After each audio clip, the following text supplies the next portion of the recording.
ये वाक्य नहीं दोहराया गया, ना दोहराया जाएगा। हम सिर्फ याद को ताजा करते हैं। जो बीत गया वो कभी लौट कर आने वाला नहीं है।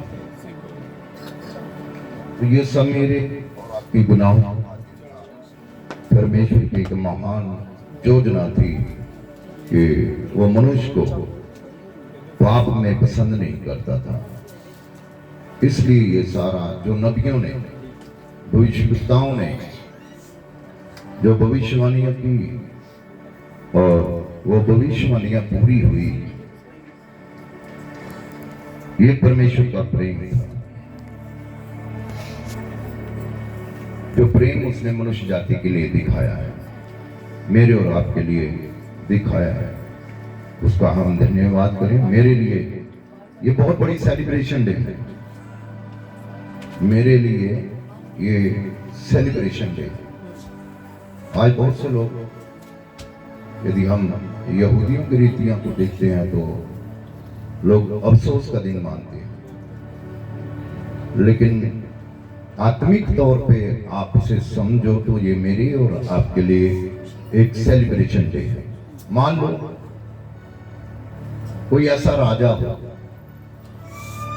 कोई ऐसा आ जाए हमारे होते हुए कि हम अपना जीवन पाप में गुजारते हैं, जहां एक कैदी के समान अपना जीवन बसर कर रहे हैं, तो कोई ऐसा राजा आए जो अपनी कुर्बानी देकर मुझे आजाद करे, मुझे छुड़ा ले, तो वो मेरे लिए दुख का दिन होगा या मेरे लिए सेलिब्रेशन का दिन? कौन सा दिन होगा? क्योंकि आप कैद से छूट चुके हैं यीशु मसीह के नाम में। आज के दिन प्रभु यीशु मसीह ने हमें गुनाहों की कैद से आजाद कर दिया, इसलिए मेरे लिए ये सेलिब्रेशन डे है। Hallelujah, hallelujah, hallelujah. सो ये 7 वचन प्रभु यीशु मसीह ने दुख के समय क्रूस पर कहे, प्रभु की दासी ने बड़े विस्तार के साथ आपको बता दिए। मैं आपको बताता हूं। पहला वचन प्रभु ने कहा, पिता इन्हें क्षमा कर, क्योंकि ये नहीं जानते ये क्या करते हैं। ये बात साबित करती है कि वो लोग सचमुच यीशु मसीह की सामर्थ को नहीं जानते थे। सचमुच उनके अंदर वो विश्वास नहीं था कि ये परमेश्वर का पुत्र है, यही मसीह। कई बार फरीसियों ने यीशु मसीह को पर उंगलियां उठाई कि तू परमेश्वर की निंदा करता है। जब यीशु किसी के पाप को क्षमा करने की बात करता था तो फरीसी कहते थे कि ये परमेश्वर की निंदा करता है। उनका ये था, सोच ऐसी थी कि पाप सिर्फ जिसे वो कुदरत कहते होंगे, खुदा कहते होंगे, कुछ भी कहते होंगे, वही माफ कर सकता है। लेकिन बाइबल बताती है कि पृथ्वी पर पाप क्षमा करने का अधिकार केवल यीशु मसीह के पास है। Hallelujah, hallelujah. यीशु ने कहा, इन्हें क्षमा कर, क्योंकि ये नहीं जानते ये क्या कर रहे हैं। अनजाने में लोग, इंसान बड़े बड़े पाप कर जाता है क्योंकि उसको मालूम नहीं होता इसका रिजल्ट क्या आने वाला है। हम भी पाप करते थे, अनजाने में बहुत कुछ किया, लेकिन परमेश्वर को यह पसंद नहीं था। उसने मुझसे प्रेम किया, अपनी छवि पर मुझे बनाया, अपने स्वरूप पे मुझे गढ़ा है उसने। वो नहीं चाहता था मैं पाप में अपना जीवन खो दूं, वो नहीं चाहता मैं पाप में ही मर जाऊं। इसलिए वो मेरे लिए आया और अपने आप को क्रूस पे उसने कुर्बान कर दिया कि मैं उस गुलामी से आजाद हो जाऊं। Hallelujah, hallelujah. मैं आपको एक रेफरेंस देता हूं। यीशु के पास एक समय एक औरत को लाया गया, एक औरत को लाया गया, और वो औरत बड़ी पाप से भरी हुई थी। वो लिखा, वो व्यभिचारिणी। बाइबल में भी उसका ऊपर टाइटल पढ़ेंगे, वहां लिखा व्यभिचारिणी स्त्री। यीशु के पास वो लोग पकड़ कर लाए और लाकर यीशु के पास खड़ा किया और यीशु से कहने लगे, है गुरु, है प्रभु, ये औरत रंगे हाथ पाप करते हुए पकड़ी गई और मूसा ने हमें आजादी दी है, मूसा ने हमें शरीयत में पढ़ाया है, हमने कलाम में सुना है। मूसा में सिखाता था कि जब कोई औरत पाप में रंगे हाथ पकड़ी जाए तो उसे पत्थर मार मार के मौत के घाट उतार दिया जाए। हमें इजाजत है, हम मार सकते हैं। गौर से सुनना इस बात को, एक ही रेफरेंस दूंगा, मेरे पास 50 रेफरेंस है लेकिन एक ही दूंगा इस वर्सेस के ऊपर। जब यीशु के पास आए, लिखा छोटे से लेकर बड़े तक बड़ी भीड़ थी और सबके हाथों में पत्थर थे और पत्थर उस औरत को मारने की कलाम शरीयत इजाजत दे रही थी। उनके पास शरीयत के मुताबिक, कलाम के मुताबिक इजाजत थी कि वो औरत को पत्थर मार मार के मौत के घाट उतार देते। जब यीशु के पास ये केस आया और वे आकर यीशु मसीह को चारों तरफ से घेरकर उस स्त्री को बीच में खड़ा करके यीशु से सवाल करते और कहते हैं, गुरु बता, स्वामी बता, तू बड़ी बड़ी बातें बोलता है, तू क्षमा करने के अधिकार रखता है, तू परमेश्वर की निंदा करता है, आज इसके बारे में बोल, आज इसके बारे में बता। ये तो रंगे हाथ पकड़ी गया, हमें से रंगे हाथ पकड़ा है, इसकी कोई गवाही की जरूरत नहीं है, ये सच्चाई बयान नहीं कर सकती हूँ क्योंकि हमने इसे रंगे हाथ पकड़ा। अब हमें इजाजत है इसे मार दिया जाए, हम पत्थर मारेंगे, तेरे सामने मारेंगे। जब यीशु के पास ये बात पहुंची, लिखा है यीशु पृथ्वी पर जमीन पर बैठकर अपनी उंगली से लिखने लगा, उंगली से लिखने लगा पृथ्वी पर बैठकर। अब एक बार कहा, यीशु ने भीड़ की ओर देखा, लिखा। दूसरी बार फिर यही क्वेश्चन उठा, तेरा कानून क्या कहता है? उसने फिर लिखा, फिर देखने लगा। तीसरी बार जब फिर कहा, यीशु ने उनकी देख और देखकर कहा, यदि तुम में से कभी किसी ने पाप नहीं किया वो इसे पहला पत्थर मारे। आज इस बात को समझने की जरूरत है मुझे और आपको। जिसने पाप नहीं किया वही पहले इसे पत्थर मारे। आज हम एक दूसरे के पाप याद जरूर रहते हैं, एक दूसरे पर हम उंगली उठा सकते हैं, लेकिन अपने गिरेबान में हम कभी झांकते नहीं, अपने आप को नहीं देखते मैं कितने कितने पानी में हूं, मेरे अंदर कौन से गुनाह, मेरे अंदर कौन सी पाप की आत्मा रहती है, लेकिन किसी के ऊपर हम जरूर उंगली उठा देते हैं। सुनो मेरी बात, यीशु ने एक वचन कहा, तुम में कोई जब भी कभी किसी ने जिसने पाप नहीं किया वही पहला पत्थर। अब उनमें से कौन मार सकता था पत्थर? जिसने कभी पाप, इतनी बड़ी भीड़, लिखा क्या छोटे क्या बड़े सबके हाथ में पत्थर था और इजाजत थी कलाम के मुताबिक, शरीयत के मुताबिक उसे मार दिया जाए। वो औरत भी आज खो बैठी थी, आज बचने वाली नहीं हो, क्योंकि आज मैं रंगे हाथ पकड़ी गई हूं। पर अदालत किसकी थी? न्याय करने वाले के हाथ में। हालेलुया। उस अदालत का जज न्याय करने वाला था और धर्मी था और कर्ज खाने वाला था, क्योंकि वो खुद निष्कलंक और निर्दोष था। Hallelujah, hallelujah. अब जब ये बात गई, ये वचन, यीशु ने वचन बोला, तुम में यदि कभी किसी ने पाप नहीं किया तो इससे पहला पत्थर मार दे। तुम्हें इजाजत है, मैं तुम्हें नहीं रोकूंगा, पर याद रखो, अपने अंदर जाओ, देखो क्या तुमने कभी कोई पाप किया। जा ये वचन उनके जमीर को खोल दिया, ये वचन उनके जमीर को खोल दिए। हालेलुया। इस वचन ने उनके जमीर को खोला, सबने अपने अंदर झांकना शुरू किया, हर एक को अपना पाप नजर आया, क्या छोटे क्या बड़े, क्या स्त्री क्या पुरुष, जितने वहां पे थे सजा देने के लिए आए, उन सब ने अपने अपने अंदर झांक लिया। आज हम अपने अंदर नहीं झांकते, दूसरे को पत्थर मारने की कोशिश करते हैं। जब तक हम अपने आप को झांकते नहीं, दूसरे पर उंगली उठाते हैं। आपको मालूम नहीं, जब आप यूं करके उंगली उठाते हैं, आपकी तरफ कितनी उंगलियां आ रही है। समझ रहे हैं? कितने लोग समझ रहे हैं? मायूस मत हो, मुझे आज बोलना है। Hallelujah, hallelujah, hallelujah. अब 1% हम किसी को कह रहे हैं, 4% 100% मेरे ऊपर दोष लग रहे हैं। ये आप ही का हाथ है, ये आप ही का हाथ है, आप ही की उंगली।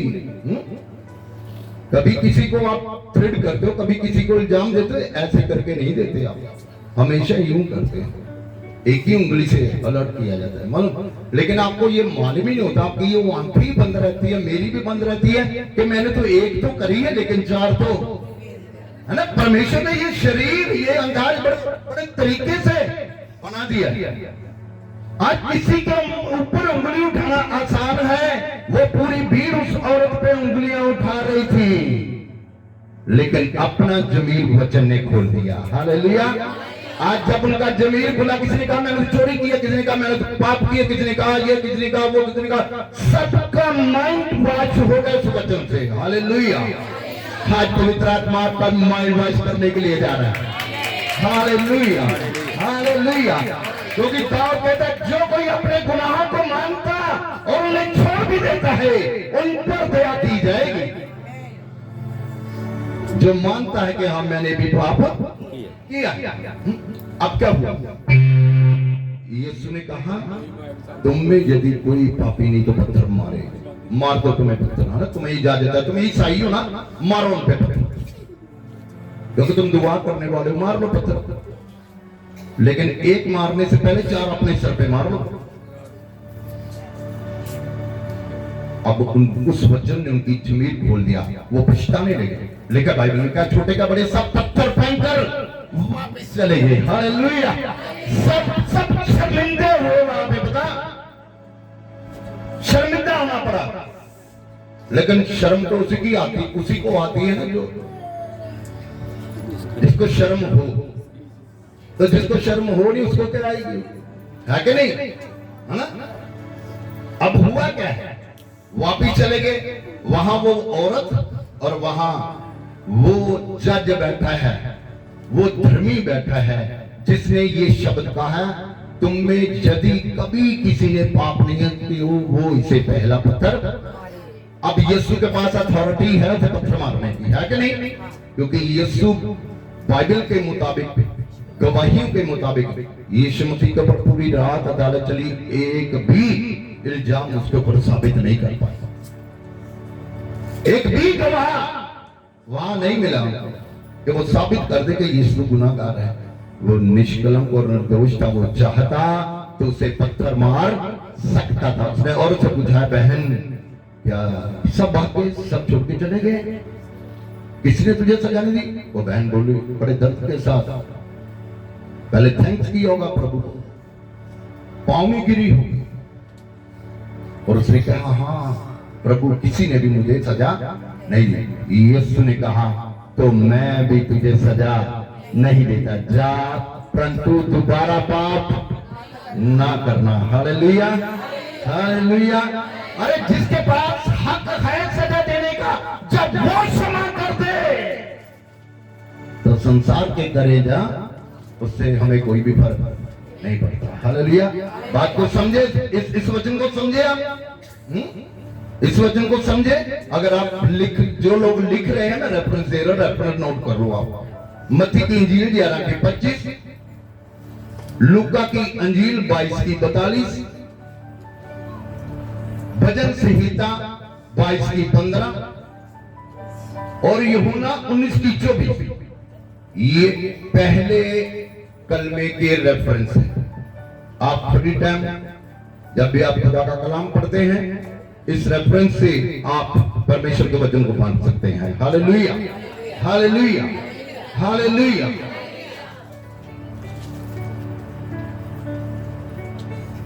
अब दूसरा वचन प्रभु ने क्रूस पे कहा, तू आज ही मेरे साथ कहां होगा, कहां होगा, जोर से बोलो कहां होगा, तू आज ही। अगर अभी यहां बैठे एक आवाज आ जाए किसी को, चल बहन तू आज ही मेरे नाल स्वर्ग च चल, वो भैन ते यार उन्हें कहना मेरे तो कपड़े पे मैं आज शाम की रोटी बनानी, मेरा तो ये है, मेरा तो वो है, मेरा तो वो, मेरा तो फलाना है ना। सुनो, यीशु ने पता किसको कहा है? डाकू को। किसको कहा? डाकू से बढ़ के कोई भी रैंक, क्रिमिनल का डाकू से आगे कोई भी कोई रैंक नहीं है, इसके नीचे रैंक है सर। डाकू सबसे लास्ट है, डाकू से बढ़ के कोई भी क्रिमिनल रैंक नहीं है, लास्ट डाकू। अब ये डाकू एक बाईं तरफ एक दाईं तरफ, एक राइट साइड एक लेफ्ट साइड। अब लेफ्ट साइड वाले का विश्वास है कि खुद भी बचो हमें भी, खुद भी बचो और हमें भी बचा ले। अब राइट साइड वाला क्या बोल रहा है? बोल रहा है तुझे समझ नहीं, तू क्या बोल रहा है? हमने तो पाप किए हैं, हम तो गुनाहगार हैं, हमें तो अपने पापों के मुताबिक जो सजा मिल रही है वो बिल्कुल बराबर है, ठीक है। हमें क्रूस पे लटकाया गया, हमने कई कत्ल कर दिए, हमने कई डाके मार दिए, हमने कितने इतने बड़े पाप कर दिए जो हमें सजा मिली है।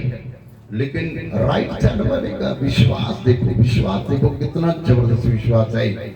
और वो अभी यीशु मसीह के बारे में, कैरेक्टर के बारे में नहीं मैं जानता पता, लेकिन इस बात का जरूर उसने सुना होगा कि यार यीशु जो हमारे बीच में इसको खड़ा कर दिया है उसका भी कोई मीनिंग है, उसका भी कोई रीजन है कि हमारे ही बीच में से क्यों खड़ा किया गया,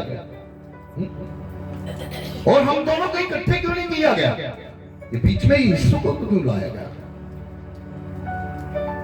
वह समझा और कहने लगा क्या तू नहीं जानता हमें तो पाप की सजा मिल रही है, लेकिन ये तो बेगुनाह है, इसने तो कभी कोई पाप, ये उसका विश्वास था। हालेलुया। ये उस डाकू का क्या था? विश्वास था कि इसने कभी कोई पाप नहीं किया। परंतु आखिर में वो यीशु से गुजारिश करता है, आखिर में वो यीशु मसीह को एक रिक्वेस्ट करता और कहता है प्रभु जब तू अपने राज्य में आए तो मुझे याद, देखो डाकू बोल रहा है तू मुझे याद रखना, जब तेरा राज्य आए तो मुझे जरूर याद कर लेना। यीशु ने एक वचन कहा और उसने कहा तू आज ही मेरे साथ स्वर्ग लोक में होगा। Hallelujah, hallelujah. आज ही तुझे मेरे साथ स्वर्ग लोक में जाना है, तू आज ही जाएगा मेरे साथ, तुझे बपतिस्मा लेने की जरूरत नहीं, तुझे तेरी तौबा हो चुकी, तूने विश्वास कर लिया, सबसे बड़ी तौबा तेरी, तू मुझे पहचान कर, सबसे बड़ी तौबा तेरी यही है, तूने पवित्र आत्मा को पाया नहीं, पवित्र आत्मा को देख लिया है। Hallelujah, hallelujah. तूने पवित्र आत्मा को देख लिया, तू आज ही मेरे साथ स्वर्ग लोक में, स्वर्ग लोक में होगा। देखो मेरी बात सुनो, एक छोटा सा विश्वास उसको स्वर्ग जाने की टिकट दे रहा है, एक छोटा सा भरोसा प्रभु पर, और अपने गुनाहों को मान लिया उसने, हमने तो किए हैं, ये क्या था? पश्चाताप था, ये क्या था? गुनाहों को मान लेना। आज हम लोगों को गुनाहगार ठहराते हैं, खुद अपने नजरिए को हम भूल जाते हैं, समझ गए हम क्या है। आज जरूरत है मुझे अपने बारे में सोचने की,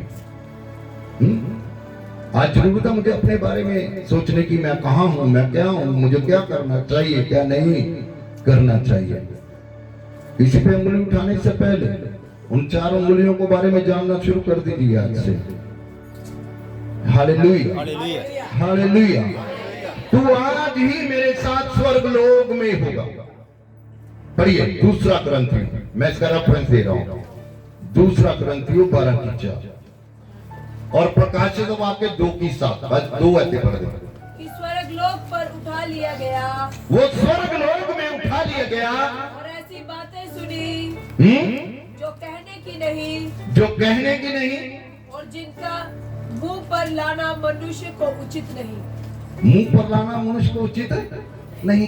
कुछ ऐसी सीक्रेट है परमेश्वर के वचन में, कुछ ऐसा सीक्रेट है कि मनुष्य के मुंह पर लाना भी उचित नहीं है। ये पौलुस कह रहा है दूसरा कुरिन्थियों 2:7 पढ़िए प्रकाशित वाक्य। मुझे ठीक 3 बजे खत्म कर रहा है, इसलिए मैं आपको जल्दी रेफरेंस नहीं दे रहा। 2:7 जिसके कान हो वह सुन ले कि आत्मा कलीसिया से क्या, जिसके कान हो वो सुन ले कि आत्मा कलीसिया से क्या कहता है। जो जय पाए मैं उसे पेड़ में से, मैं उसको उस जीवन के पेड़ में से, जो परमेश्वर के स्वर्गलोक में है, जो स्वर्ग लोक में पेड़ है, फल खाने को दूंगा। फल खाने को दूंगा। Hallelujah, hallelujah. उस डाकू को जमीन पे खाने के लिए क्या मिला? क्रूस, क्रूस मिला ना, सजा मिली, तकलीफ मिली, दुख मिले। लेकिन आज स्वर्ग में खाने को वो पेड़ मिल रहा है ना, वो फल मिल रहा है, वो पेड़ जिसको फल लगा हुआ वो उसे स्वर्ग लोक में मिला है। हालेलुया। अगर डाकू ने पश्चाताप किया तो स्वर्ग हासिल किया। मैंने और आपने तो कई सालों से किया है। विश्वास करें, दुनिया में आपको कुछ मिले ना मिले के स्वर्ग में आपको वो फल मिलने वाला है। ये चीज के नाम वो आपका फल कहीं गिरने वाला नहीं, कभी खराब होने वाला, क्योंकि स्वर्ग का मालिक यीशु मसीह है। उसके पास वो अथॉरिटी है कि वो लेकर जाएगा। उसके हाथ में वो कुंजियां हैं। हेवन उसका है। यदि आप प्रवेश करना चाहते हैं, अगर डाकू जैसा जीवन था, पश्चाताप करना, पश्चाताप किया, इसने मान लिया कि यीशु बेगुनाह है, हम तो गुनाहगार हैं।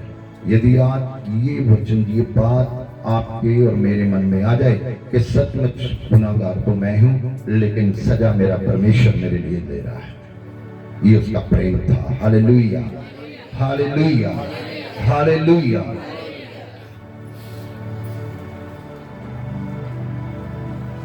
तीसरा वचन यीशु मसीह ने जो अपनी मां के बारे में एक जिम्मेदारी निभाई है, और उसने चेले से कहा कि आज से ये तेरी मां है, और मां से कहा आज से ये तेरा बेटा है। यहां प्रभु की दास ने एक बात आपसे कही, यीशु मसीह के भाई, यीशु मसीह की बहन भी थी, बहनें भी थी, भाई भी थे। पहला उठा यीशु मसीह था, मतलब उनको ये जिम्मेदारी क्यों नहीं दी गई? उनको ये जिम्मेदारी क्यों नहीं दी यीशु मसीह? मैं आपको बताता हूं। नंबर 1, पहले खुदा के कलाम में लिखा है कि नबी अपने शहर में आदर नहीं पाता। दूसरा लिखा तेरे घर के ही तेरे विरोधी, तेरे घर के ही तेरे विरोधी। हो सकता है कि यीशु मसीह के जो भाई थे, जो उसकी बहनें थी, वो इतने विश्वास के लायक नहीं थे, लेकिन चेले जो उसके पास रहते थे, उसके साथ बैठते थे, खुदा की इच्छा को जानते थे, खुदा के वचन को सुनते थे, उन्होंने आत्मिक जीवन प्राप्त कर लिया था। इसलिए यीशु मसीह ने उस चेले को, उस 12 में से एक था। आइए उस चेले के बारे में जानने की कोशिश करेंगे। यूहन्ना की इंजील 13:23 पढ़ेंगे। यूहन्ना की इंजील 13:23।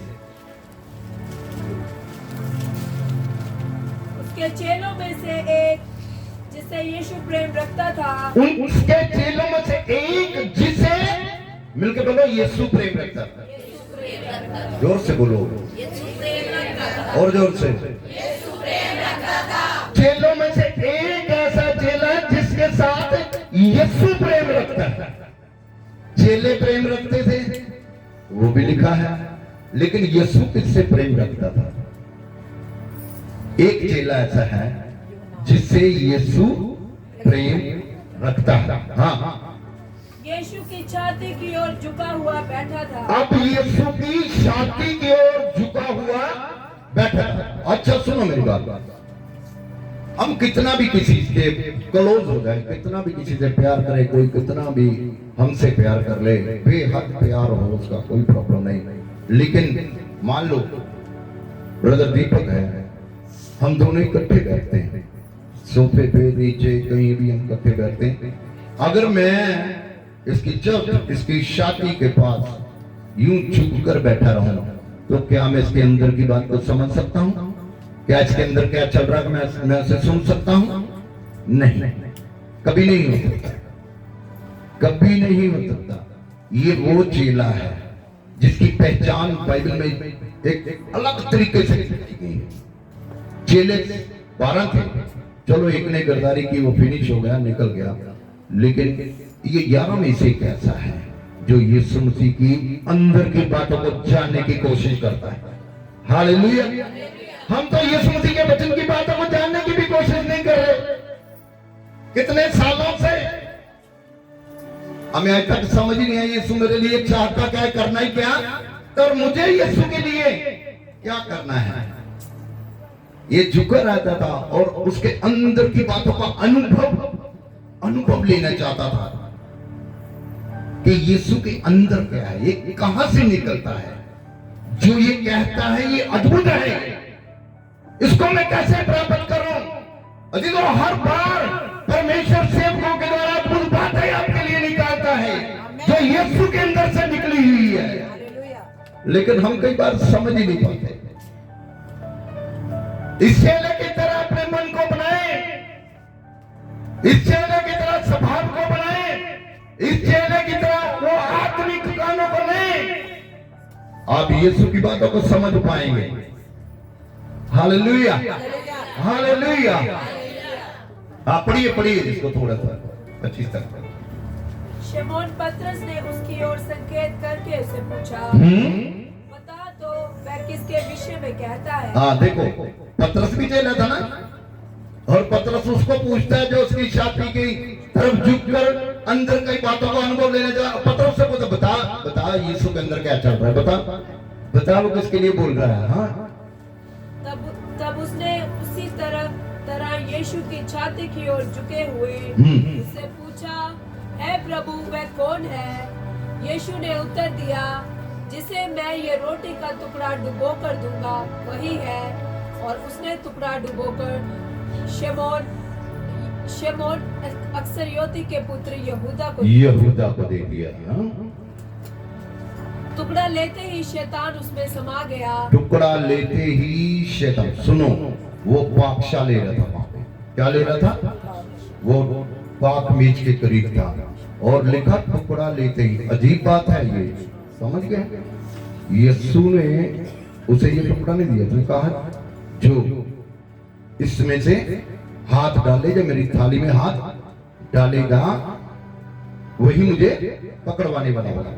अब जैसे उसने टुकड़ा लिए, लिखा शैतान उसमें, शैतान कहां से, पाक मेज के करीब शैतान कहां आ गया। अरे पाक मेज से तो हमें जीवन मिलता है, पाक मेज से तो हमें आनंद मिलता है, लेकिन वो टुकड़ा खाने से उसके अंदर शैतान समा गया। उससे पहले समा रखा था, पता आगे लिखा, क्योंकि उसके पास एक थैली रहती थी। कौन सी थैली में क्या डालते? हाँ जी, आज आपके पास लॉकर है वो अलग बात है, बैंक है वो अलग बात है, आपने तिजोरियां जमीन के नीचे जमीन के ऊपर बना ली वो अलग बात है। उस जमाने में लोगों के पास एक थैली रहती थी, समझ गए। शैतान तो उसी दिन उसके अंदर समा गया था जिस दिन उसने यीशु की पहचान करवाने के लिए वो सिक्के यीशु को बेच दिया था उसने। पता, ऐसे चेले भी हैं जो यीशु को बेचते हैं, पता, जो लालच करते हैं वो यीशु को बेचते हैं, जो यीशु का हक खा जाते हैं वो यीशु को बेच देते हैं। यहूदा अक्सर की युति की तरह उनका जीवन रहता है। और मैं आपको बताना चाहता हूं ये चेला कौन था, ये चेला यूहन्ना था, जिसके साथ यीशु बहुत ही प्रेम करता था। और ये बात साबित करती है प्रकाशित वाक्य पढ़ोगे ना, वो सारा दर्शन यूहन्ना ने लिखा है, वो जानता है यीशु मसीह की बातों को। हालेलुया। इतने विश्वासी युग में इतने आत्मिक काम बनाओ, यीशु मसीह आपको अपनी बातें जरूर बताएगा आत्मा में। Hallelujah, hallelujah, hallelujah. लिखा कि वो उसकी माता को लेके चला गया, वो चेला खुशी से उसकी माता को लेके चला गया। एक माँ के प्रति जिम्मेदारी, जब एक बेटा जिसका अपना जन्मा हुआ हो वो लायक ना हो, जब वो जिम्मेवारियों पे खरा उतरने वाला ना हो, वो अपने माँ बाप की जिम्मेवारी निभा नहीं सकता। लेकिन एक लायक बेटा, प्रभु का भय मानने वाला, जिसपे यीशु भरोसा करता है, बेशक वो उस मां के पेट से जन्म ना लिया हो, उसकी देखभाल कर सकता है। चेले ने कुछ नहीं कहा कि प्रभु तू तो छोड़ के जा रहा है, ये तेरी मां है, तू संभाल ले, अपने भाइयों को बोल, वो संभालेंगे। वो जानता था जिसने मुझे ये काम दिया है मैं बाखूबी से निभा सकता हूं। हालेलुया। कई बच्चे बाखूबी सारे कामों को निभा सकते हैं क्योंकि परमेश्वर उनके साथ रहता है। Hallelujah, hallelujah. नीति वचन कहता है जब तेरी मां बूढ़ी हो जाए तो उसे तुच्छ ना जानना। ना कई लोग बूढ़ों को बेचारे तुच्छ जान देते हैं ना, बुढ़िए चल परे हो, अब बुढ़िया जा उठे बह जा। अक्सर लाइफ में ऐसा होते हमने देखा है। जो बोलते हैं ना इंतजार करो, थोड़े दिनों के बाद आप भी उसी लाइन में लग जाएंगे। थोड़े समय गुजरते ही आप भी वैसा ही होने वाले हैं। आपको भी वो सुनने में मिलेगा क्योंकि आपने बोया है, आप ही उसे। Hallelujah, hallelujah. कईयों के मन में होगा ना ये किसने देखा, मैं तो अभी जवान हूं, समा बीत के मालूम नहीं पड़ता, कब समा बीत गया पता ही नहीं चलता, है ना।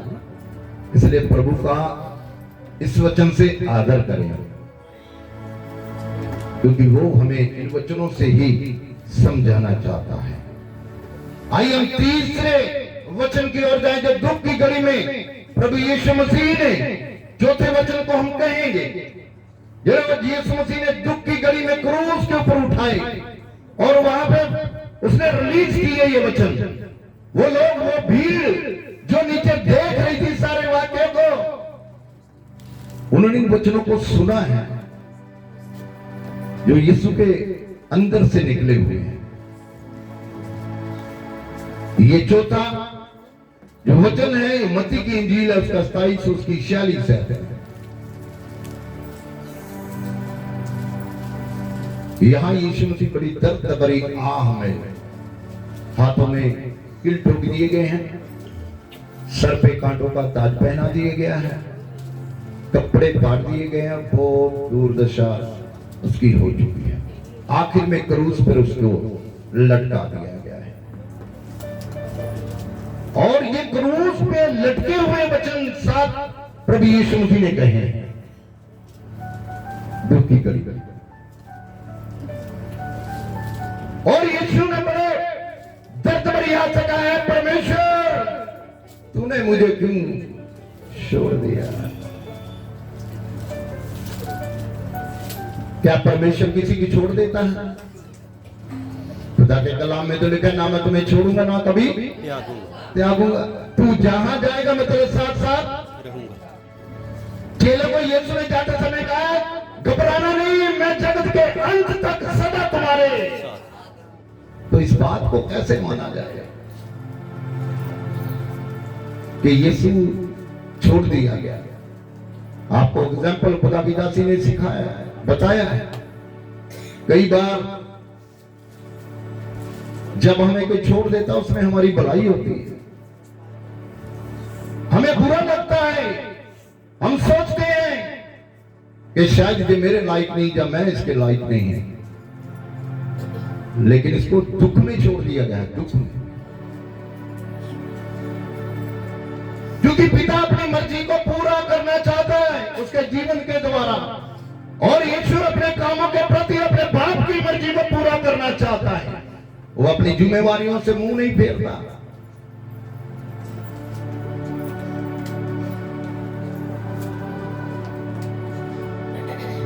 है परमेश्वर तूने मुझे क्यों छोड़ दिया। ये दुख उठाना, छोड़ देना मनुष्य जाति के प्रेम को दर्शाता है। किसी में हिम्मत नहीं थी कि यीशु मसीह को टच कर सके, यीशु मसीह को छू भी सके, किसी में हिम्मत नहीं थी। पता यीशु ने कहा यदि मैं अपने बाप से दरखास्त करूं तो मेरे लिए पलटन लिखी, पलटन बहुत बड़ी होती है, पता वो पलटनों के हिसाब से स्वर्गदूत मेरी रक्षा के लिए भेज देंगे। हाँ, स्वर्गदूत को देखकर लोग मर जाते थे।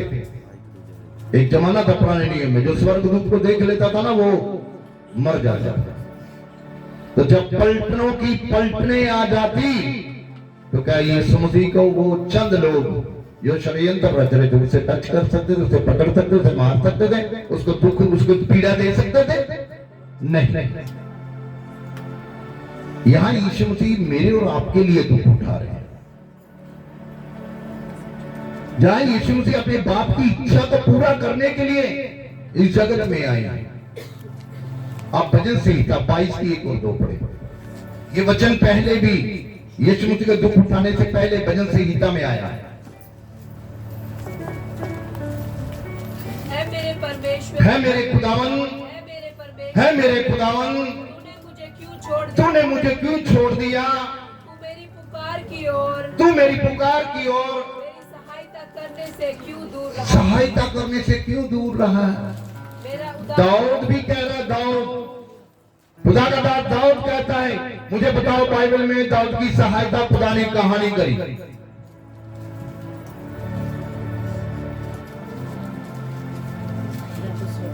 यहां दाऊद यीशु मसीह के पहले इन वचनों में कह रहा है, दुख उठाने से पहले, है खुदावन तूने मुझे क्यों छोड़ दिया है? एक जगह तू क्यों दूर खड़ा रहता है मुझसे? ये इसलिए हुआ है, एक तो जो भविष्यवक्ताओं ने कहा वो पूरा, वो वचन पूरा, ये इसलिए हुआ है। और मैंने आपको पहले ही बताया है कि किसी में हिम्मत नहीं थी कि यीशु मसीह को छू सकता।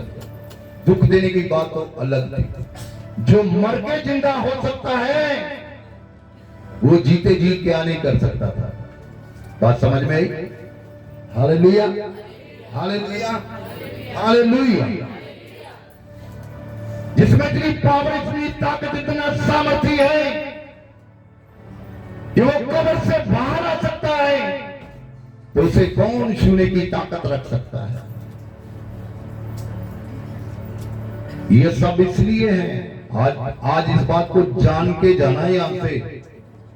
अगर ये ना होता और मैं और आप आज भी पाप की जिंदगी जी रहे, मैं और आप पाप के गुलाम होते, क्योंकि उसके आने से पहले कई आए कई गए। किसी ने उद्धार का रास्ता नहीं खोला, किसी ने क्षमा का रास्ता नहीं खोला, किसी ने शांति का रास्ता नहीं खोला। मेरे जीवन में शांति आए, मेरे जीवन का उद्धार हो जाए। परमेश्वर ने अपने पुत्र यीशु को इसलिए यहां भेजा, और इतना महान दुख उसने मेरी खातिर क्रूस के ऊपर उठा लिया। उस दुख को हमेशा याद रखें। आइए हम 5वें वचन की ओर जाएंगे, जो यूहन्ना की इंजील उसका 19:28 में लिखा हुआ है, मैं प्यासा हूं। मैं यीशु ने उस समय ये वचन क्रूस से कहा, मैं प्यासा हूं। वहां खड़े सिपाहियों ने कुछ अलग सोच रखी, वहां खड़ी भीड़ ने कुछ अलग सोचा, लेकिन यीशु मसीह के अंदर एक प्यास थी। वो प्यास रखता है मेरे और आपके लिए, वो प्यास रखता है मेरे घरानों के लिए, उसको प्यास है मेरी आने वाली पीढ़ियों के लिए, कि वो नाश ना हो जाए, वो गुनाह में अपने जीवन को ना गुजारे।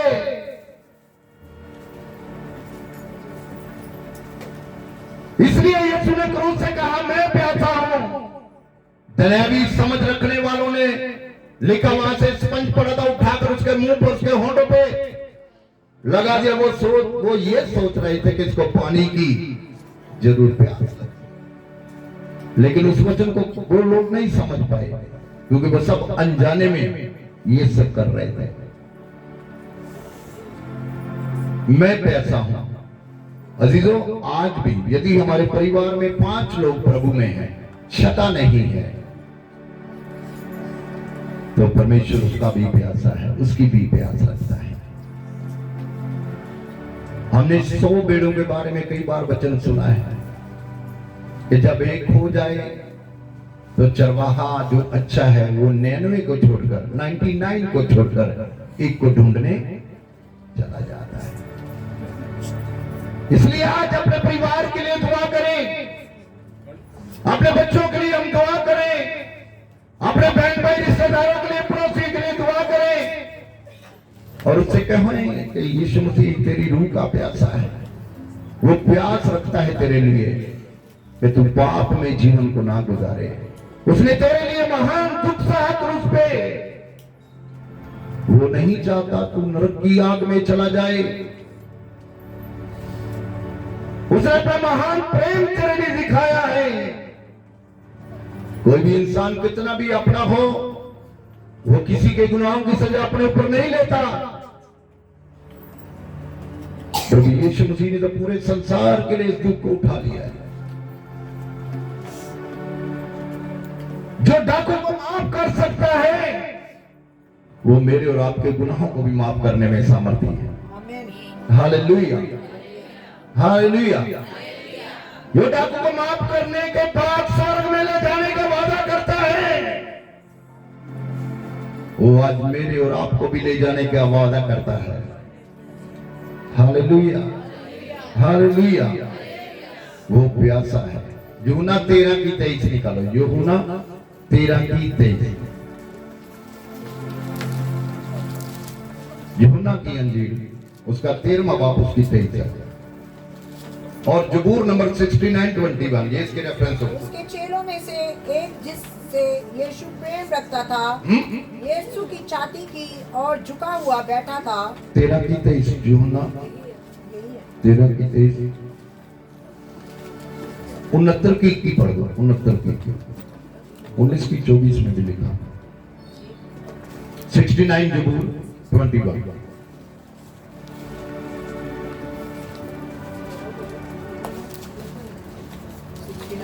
जबूर नंबर 69 वर्सेस 21। लोगों ने मेरे खाने के लिए इंद्रियान दिया और मेरी प्यास बुझाने के लिए मुझे सिरका पिलाया। सिरका बहुत भयंकर चीज होती है, मालूम है? फॉर एग्जाम्पल, जो यहाँ से हम सिरका लेते हैं वो बहुत खटास होती है, इसमें वो चखा नहीं जाता। सिरका बहुत यानी अब स्वाद को खत्म कर देता है। अब यहाँ देखो यीशु मसीह ने ये रेफरेंस इस वचन में दाऊद कह रहा है 69 की में कि लोगों ने मेरे लिए सिरका दिया, मेरी प्यास बुझाने के लिए। वो लोग नहीं समझ पाए। आज मैं और आप भी नहीं समझ रहे कि यीशु मसीह तो मेरे परिवार की प्यास रखता है, यीशु मसीह तो मेरे कैरेक्टर की प्यास रखता है कि मेरा कैरेक्टर खराब ना हो। उसको प्यास है कि मैं एक अच्छा और नेक जीवन इस दुनिया में गुजारूं, मैं प्यार मोहब्बत के साथ अपने जीवन को बसर करूं। मैं लोगों पे उंगली उठाना नहीं वाला नहीं, मैं लोगों को दोषी ठहराने वाला नहीं, परंतु परमेश्वर की आज्ञा के अनुसार चलने वाला। यीशु मसीह प्यासा है। जब क्रूस उठा के यीशु मसीह जा रहे थे, लिखा वहां की यरूशलेम की जो औरतें थी, जो प्रभु की संगति, प्रभु के वचन से बहुत मोहब्बत प्यार करती थी, लिखा वो सब लोग चिल्लाती हुई रोती हुई पीछे पीछे भाग रही थी। और किसी तरीके से यीशु मसीह को छोड़ दिया जाए, कई प्रकार से वो इंतजार करती होगी, पर ऐसा नहीं था। राजा का हुक्म था इसे क्रूस पर चढ़ाया जाए। वो हुक्म जो कोई तोड़ता था, जब उसके खिलाफ खड़ा होता था, उसको भी सजा दी जाती थी। इसलिए किसी में हिम्मत नहीं था को उनके रोने को देख सके। जब वो यीशु के पास आई, कोई यीशु मसीह के चेहरे को पूछ रही है, अपने कपड़ों से कोई पानी पिलाने की कोशिश करती होगी और रो रो के बुरा हाल। यीशु मसीह ने एक वचन कहा है, यरूशलेम की बेटियों, मेरे लिए नहीं परंतु अपनी संतान के लिए। ये वचन हमें बहुत कुछ सिखाता है। प्रभु ने क्यों कहा कि अपनी संतान के लिए रो? कभी सोचा आपने इस वचन को? रो, वो भी किसके लिए? अपने बच्चों के लिए। इसका आत्मिक मतलब समझने की कोशिश करें। एक दिन आने वाला है जब इंसान रोएगा अपने बच्चों के लिए, अपने बहन भाइयों के लिए, अपने रिश्तेदारों के लिए रोएगा जब न्याय होगा। हम तो कोशिश करते हैं कैसे कैसे प्रभु का भय मानकर हमने से चाहे जितने भी हैं उस राज्य को हासिल कर लेंगे, परंतु जब हमारी फैमिली के 5 लोग नरक में डाल दिए जाएंगे तब क्या होगा? तब रोना पड़ेगा कि नहीं रोना पड़ेगा? रोएंगे कि नहीं रोएंगे? तब वहां ये नहीं चलेगा प्रभु ये मेरी बेटी में से बड़ी मोहब्बत रखती हूं, इसे छोड़ दे, इसे जाने दे। ऐसा नहीं होगा। मैं अपने बेटे से बड़ा प्यार करता हूं प्रभु, इसे जाने दे, ये भी नहीं होगा। हर एक इंसान अपने कामों के प्रति फल पाएगा, ऐसे खुदा के कलाम में। हर एक इंसान अपने कामों का प्रतिफल पालेगा।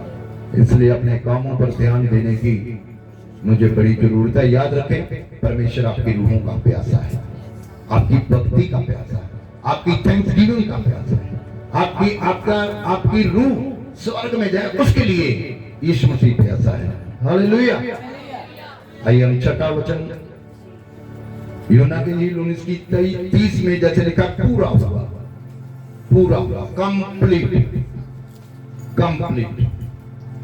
जब कंप्लीट कम कर देते हैं ना तो आदमी टेंशन फ्री हो जाता है। कंप्लीट हो गए। जब आप घर में कोई काम लगाते हैं, करते हैं, जब वो कंप्लीट हो जाता है आप टेंशन फ्री हो जाते हैं।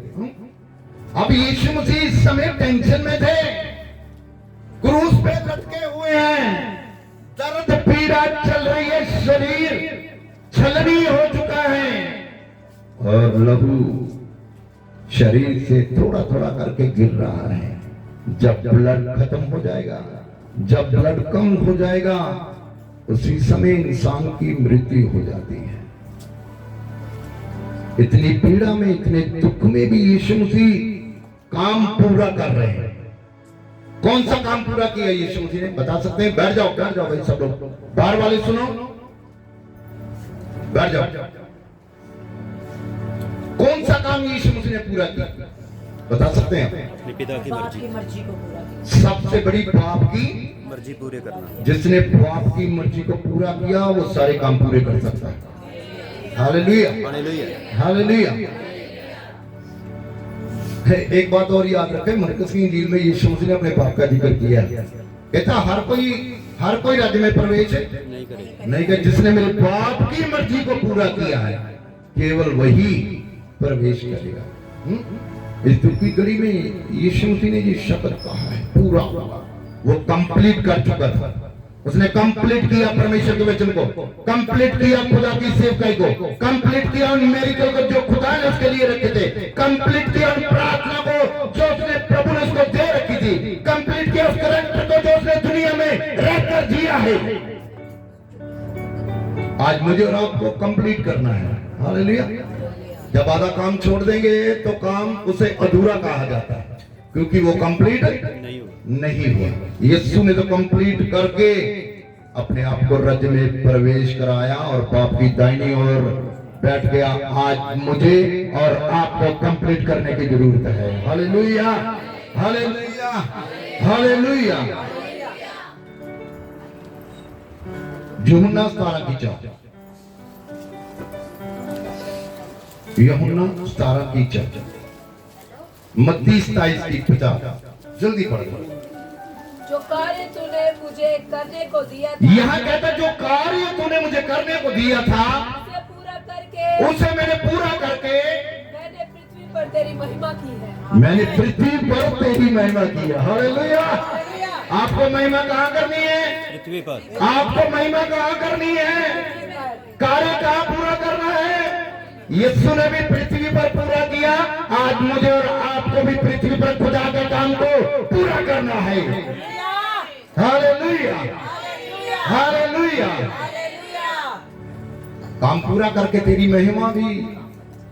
आज तो कई काम हम अधूरे कर रहे हैं, याद है आपको? मैं कहना नहीं चाहता, दोहराना नहीं चाहता। कौन सा काम हम प्रभु में पूरा कर रहे हैं? कौन कौन सा किया है कि हम बड़े शौक से कह सकते हैं, कॉन्फिडेंस के साथ हम बोल सकते हैं, प्रभु मैंने तेरे काम को पूरा किया है। हाँ किया है। गुड फ्राइडे को आके मैंने तेरे काम को पूरा, हाँ ईस्टर को भी आऊंगा, तेरे काम को पूरा किया है। क्रिसमस को भी आऊंगा, बर्थडे मनाने, तेरे काम को पूरा किया है। एक बात याद रखना, खुदा काम उसे देता है जो काम करता है। जो काम करना नहीं चाहता, खुदा उससे कभी भी काम नहीं लेता। नहीं देता। ये सच बात है। Hallelujah, hallelujah. पृथ्वी पर तेरी महिमा मैंने की है। मत्ती 27:50 पढ़ो जल्दी जल्दी। तब यीशु ने फिर बड़े शब्द से चिल्लाकर प्राण छोड़ दिए, और देखो मंदिर का पर्दा ऊपर से नीचे तक। जब काम पूरा होता है तब कुछ होता है। जब वो काम पूरा कर लेता है कुछ होता है। याद रखें, जब आप परमेश्वर का काम पूरा अपनी जिंदगी में कर देंगे, आपके लिए स्वर्ग खुलने वाला है यीशु मसीह के नाम में। जो काम करता है खुदा से काम जरूर देता है, और जो पूरा करता है वो इनाम का हकदार हो जाता है। Hallelujah, hallelujah.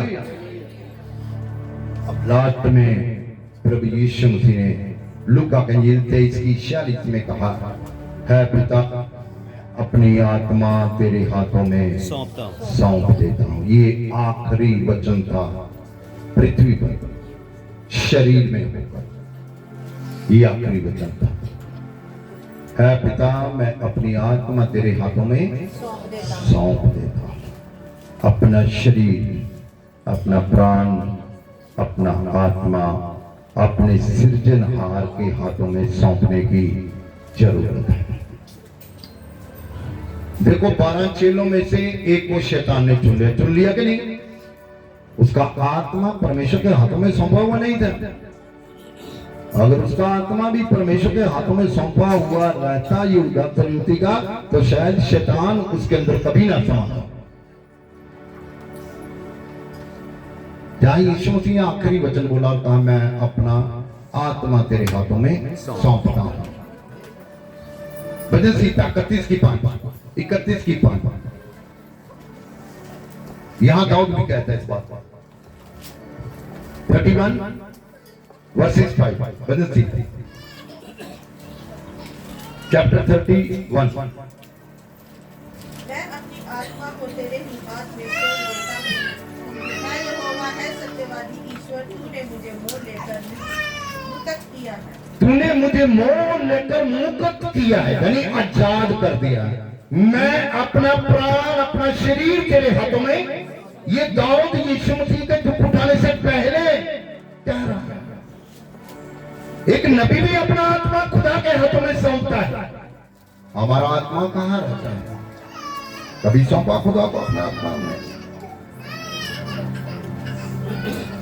कईयों का जोग में निकल जाता है, कईयों का लालच में निकल जाता है, कईयों का भविचार में निकल जाता है। वो इस आत्मा में ही रहते हैं, इससे बढ़ के वो आगे बढ़ ही नहीं पाते।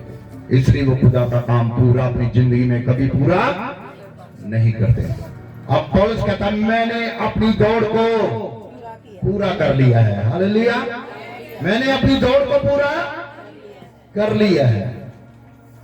जो दौड़ को पूरा करते हैं वो मंजिल तक जरूर पहुंच जाते। जो दौड़ में पीछे रह जाते वो मंजिल को कभी भी हासिल नहीं करता। हम आत्मिक दौड़ दौड़े। हालेलुया, हम आत्मिक दौड़ दौड़े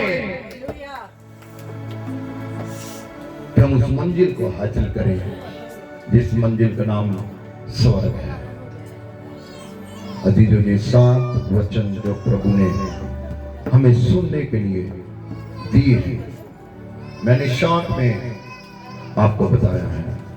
मैंने ज्यादा रेफरेंस आपको नहीं दिए, क्योंकि हर साल हम इसके बारे में सोचते। बस यीशु मसीह के दुख उठाने के जज्बे को, उसकी कुर्बानी को अपने जीवन में हमेशा हम याद रखें कि ये उसके ऊपर, ये वाकया उसके ऊपर क्यों हुआ। कारण एक ही थे, मैं और आप थे ये कारण, क्योंकि पाप और गुनाह हमने किए थे, लेकिन पिता ने सब उसके ऊपर लाद दिया, सब उसके ऊपर बोझ डाल दिया कि मनुष्य जाति इस पाप से आजाद हो जाए। सो प्रभु को धन्यवाद, अपने हाथों को उठाओ।